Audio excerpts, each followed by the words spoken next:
Hello students, we are doing the chapter 10, that is force and friction. Our next topic is friction. First, what is friction?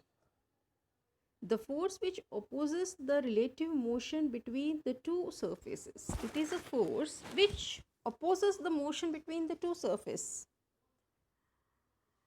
That is, friction exists if two surfaces are in contact with each other.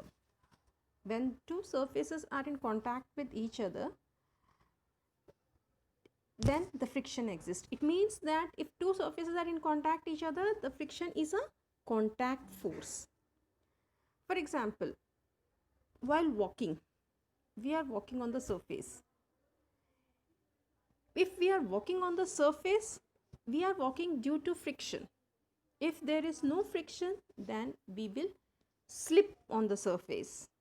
So, friction exists only if two surfaces are in contact with each other. Suppose if you are writing with a pen, you are holding a pen in your hand. This is due to friction. Friction, it is the presence of the friction due to which you can hold the pen.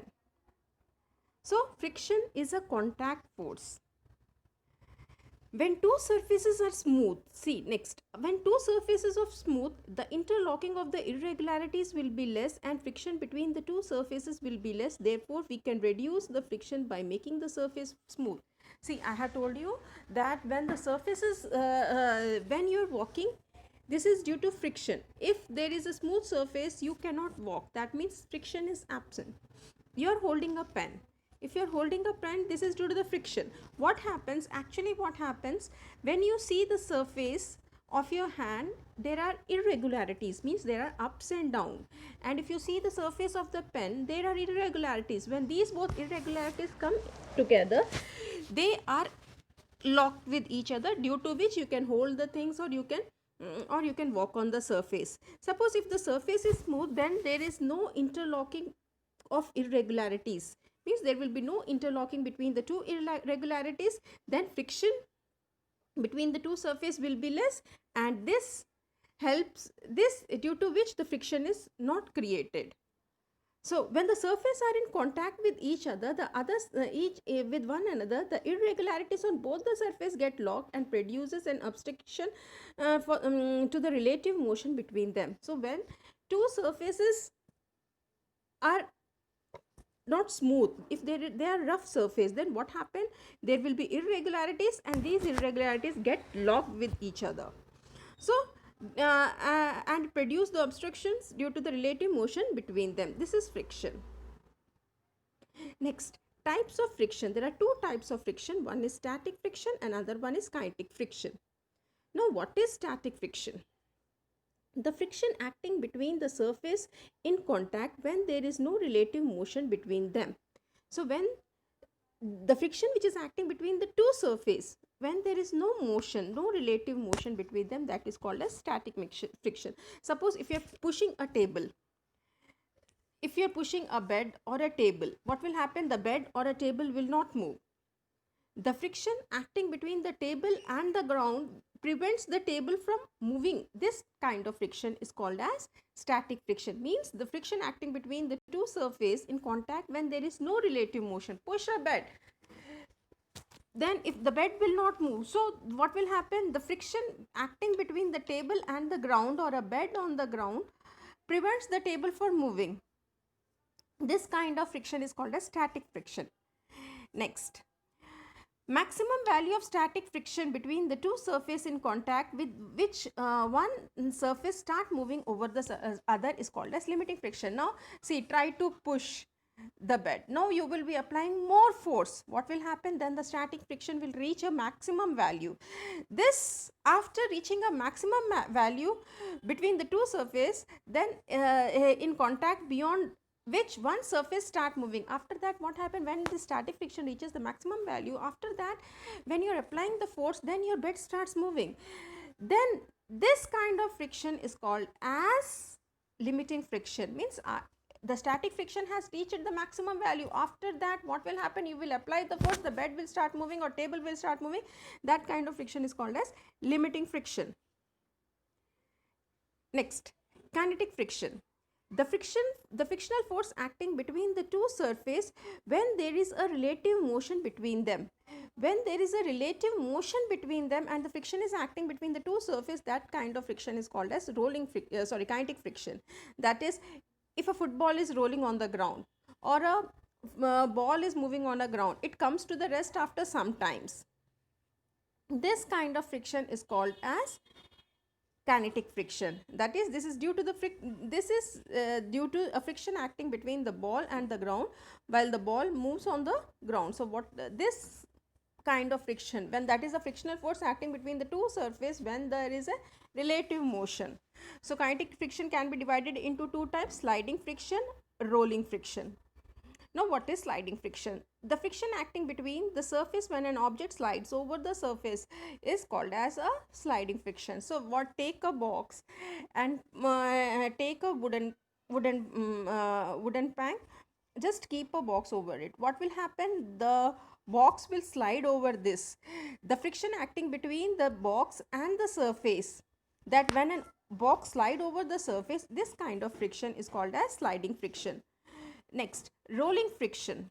The frictional force acting between the surface when an object rolls over the surface. Now take that box, keep two rollers at the bottom. Then the frictional force which is acting between the surface and the object, when it roll over the other surface, that kind of friction is called as rolling friction. That is, the frictional force acting between the surface when an object rolls over the surface is called as rolling friction.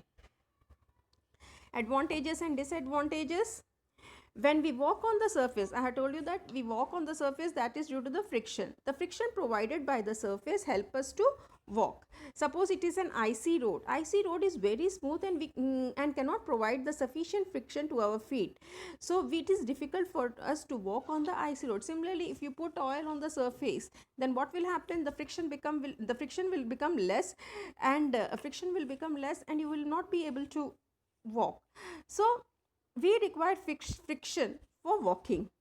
So on the icy roads, or if the soap water falls on the surface, at that time the friction becomes less. Oil falls on the surface, that time friction becomes less.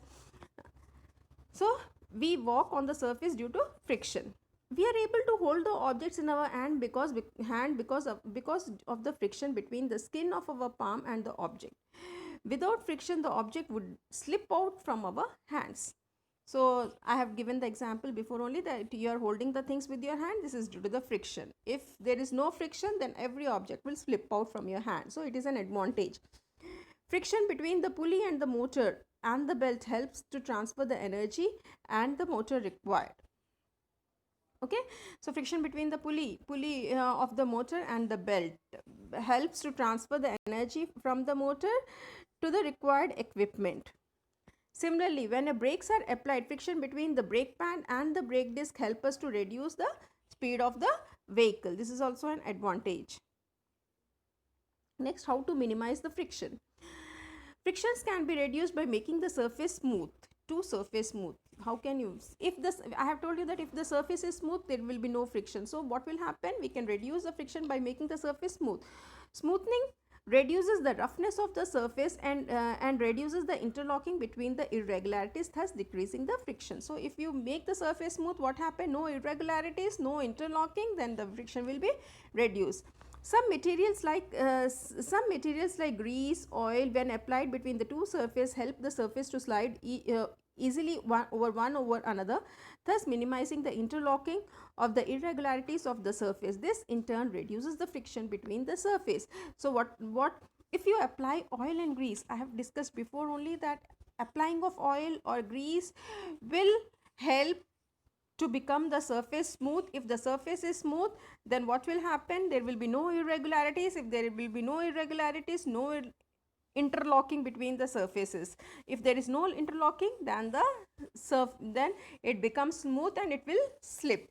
So it will help in the reducing the friction. So materials which we use like oil and grease, we called it as lubricants. So these materials can reduce the friction.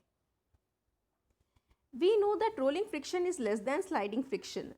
If the relative motion between the two surfaces is made to roll than the slide, the friction caused due to the sliding friction can be reduced due to the due to the reduced to the friction due to the rolling. Ball bearings are used to minimize the friction by the method of rolling effect. So we can use ball bearings. This is used to minimize friction by providing a rolling effect.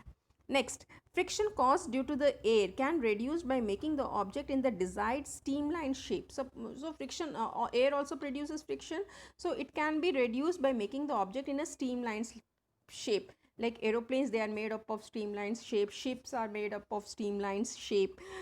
So the body of the aircraft is made such that it reduces the friction provided by the air. So these are the methods which can help to minimize the friction. Now the methods methods to increase the friction. Friction can be increased by the roughness of the surface. If you increase the roughness of the surface, friction increases. Increasing the mass of an object. If you increase the mass, weight of an object, then the friction also increases. Examples from everyday life. The types of vehicles are treated to provide the sufficient frictions between the tires tires and the road on which they run. They minimize the chance of slipping the tires on the slippery road. So tires of the vehicle are treated with the sufficient provided the sufficient friction. So they are provided with the sufficient friction so that they do not slip on the road. Similarly, shoes, trekking shoes have the spikes which gives a strong grip, or the shoes which you people wear it and play the football, or so they have the spikes which reduces the friction. Handles of the bats are made of rough material. You people better know that the handles of the bats are made up of rough material to avoid friction. Playgrounds are made rough so that the people won't slip while running. So in this way these are the examples of the everyday life which increases the friction. So your chapter has completed till here. Thank you.